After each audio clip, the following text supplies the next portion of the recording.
Dubai में पाकिस्तान तहरीक इंसाफ के district member advisory committee Sialkot Haji Amanullah Awan ने पाकिस्तान ग्रुप ऑफ जर्नलिस्ट के ज़रिए सदर सियालकोट मोहम्मद शहबाज बाजवा के एजाज़ में इशाया दिया। इशाया दुबई के मकबूल होटल मातम अल इब्राहिमी में दिया।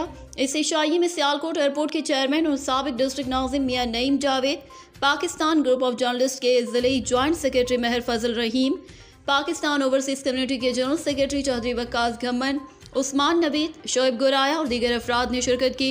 मोहम्मद शहबाज बाजवा ने हाजी अमानुल्लाह अवान की मेहमान नवाजी का शुक्रिया अदा करते हुए कहा कि हाजी अमानुल्लाह ने दुबई में इशाया देकर हमारी हौसला अफजाई की है। हाजी अमानुल्लाह ने कहा कि हम पाकिस्तान ग्रुप ऑफ जर्नलिस्ट के मशकूर हैं जिन्होंने दुबई में आकर हमारी दावत को कबूल किया। सहाफ़ी बरादरी हमारे लिए बाइस फ़ख्र हैं।